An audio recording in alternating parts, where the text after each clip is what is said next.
नमस्कार। उम्मीद है आप लोग स्वस्थ और सारे लोग। संसद में आजकल जो हंगामा चल रहा है वो तो आप सब लोग देख ही रहे हैं। सोचा आज उसी पे थोड़ी चर्चा की जाए। हंगामा जो चल रहा है वो तो खैर चल ही रहा है। हंगामे पे बात करने के पहले एक दो चीज़ें समझ ली जाए तो हंगामे को समझने में भी ज़्यादा आसानी होगी। पहली मूल बात तो हालांकि आप सब लोग समझदार हैं, जानते हैं, लेकिन चर्चा चल रही इसलिए बता रहा हूँ।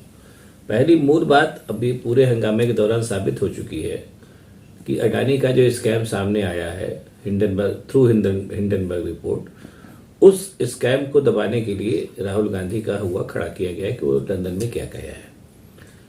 ये तो हुई बड़ी बेसिक बात। और दूसरी बात, अब इसको भी समझ लीजिए तो आसानी होगी चीज़ों को समझने में, कि अडानी भारत के इंडस्ट्रिस्ट तो हैं, इसमें कोई शक नहीं है, लेकिन वो पूरी तरीके से एक वैश्विक इंडस्ट्रिस्ट है जिनका कारोबार कई देशों में फैला है और जिन्होंने कई देशों के मार्केट से पैसा भी उठाया होगा, और वो पूरी तरीके से एक राज्य के द्वारा पोषित इंडस्ट्रिस्ट है। ये बात भी खुले तौर पे सामने आ गई है।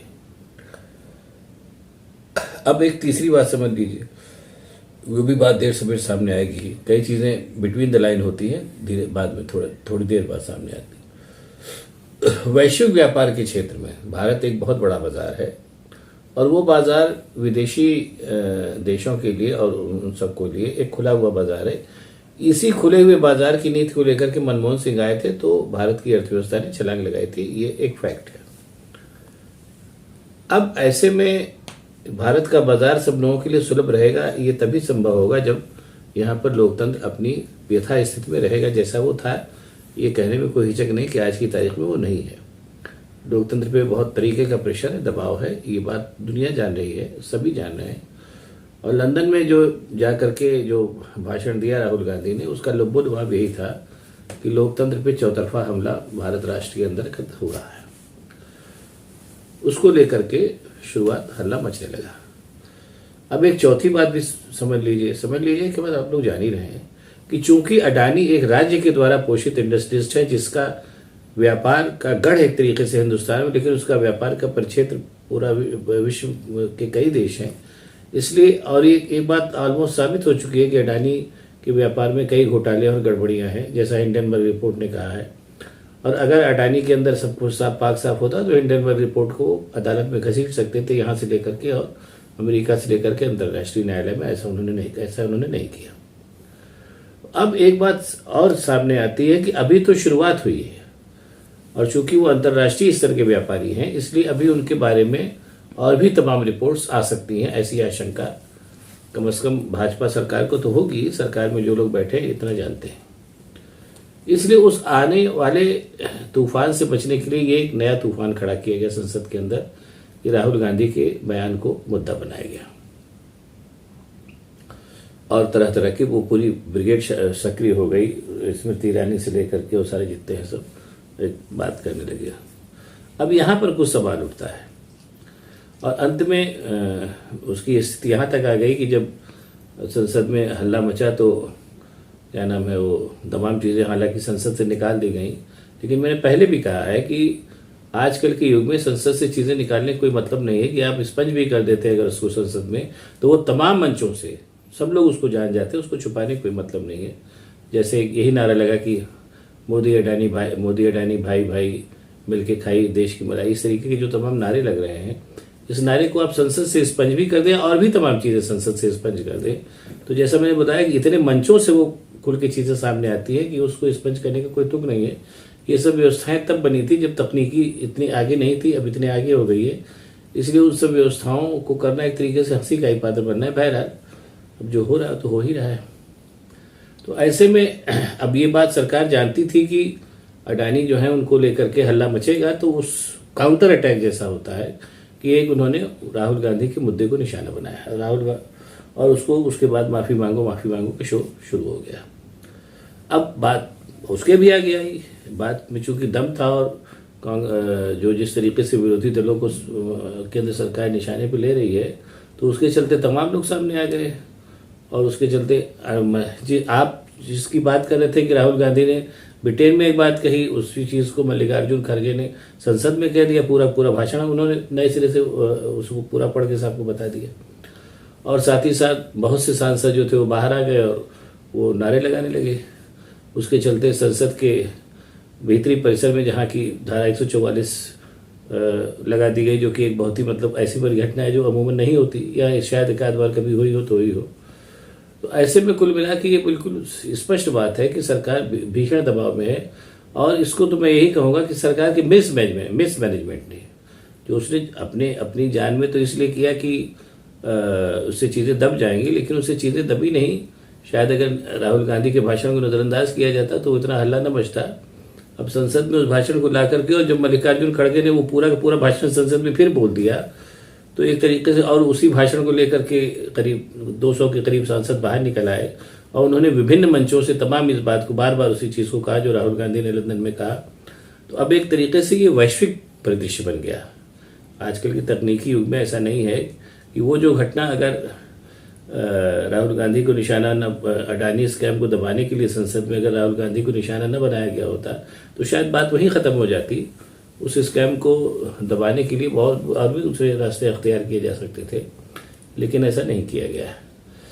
अब वो, जैसा मैंने बोला कि इतने मंचों से इतनी बार ये बात कही गई, और इस बात को जिसको विदेश में राहुल गांधी ने बोला था उसको लेके इस कदर नाराजगी थी, उसी चीज़ को मल्लिकार्जुन खड़गे ने संसद के अंदर बोल दिया और तमाम सांसद भी वही चीज़ लगभग बोलने लगे।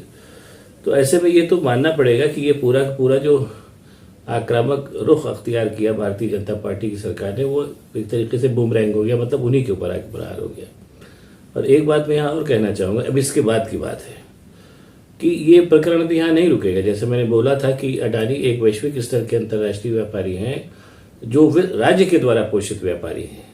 और अगर एक बात को आप गौर करिए तो अडानी के अंदर, अडानी का जो एक तरीके से जो पतन या जो उनका जो उन्होंने घोटाला किया जैसा कहा जा रहा है, उसकी शुरुआत हिंडनबर्ग से हुई, जो अमेरिकन कंपनी है। यानी ये तो बात सही, चूंकि वो राज्य पोषित व्यापारी है या उद्यमी है, जो भी कर लीजिए, तो हिंदुस्तान में तो उनके खिलाफ किसी को बोलने की हिम्मत थी नहीं। शुरुआत हिंडनबर्ग ने कर दी, और जाहिर सी बात है उस कंपनी की इतनी हैसियत है कि उसके शुरुआत करते ही तमाम शेयर अंधे मुंह धड़ाम से गिर गए। अब फिर राज्य इस बात की कोशिश कर रहा है कि अडानी संभल जाए। तो इसलिए ये कहना कि अभी चीज़ें रुक जाएंगी, ऐसा नहीं है।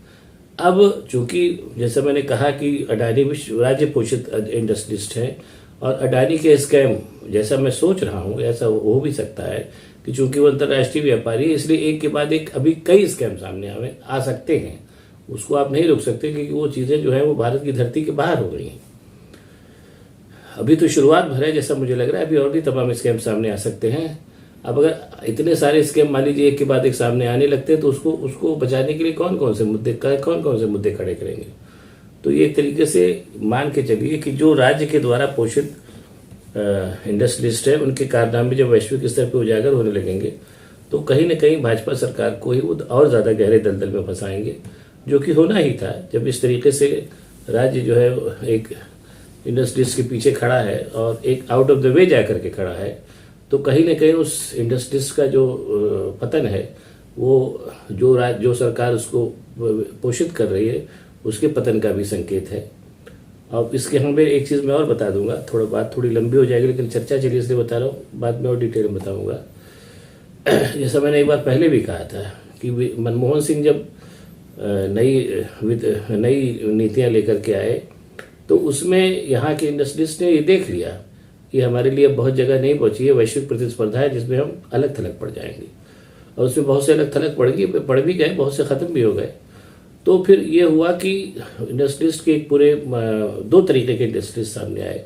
एक ने तो राज्य को ऐसी सरकार को लाने में पैसा लगाया जो बाद में पूरी तरीके से उनके इशारे पर चले, और दूसरी तरफ ऐसे भी लोग सामने आए जो चीज़ें छुप छुपा करके पैसे उससे कमा करके भारत से निकल लिए।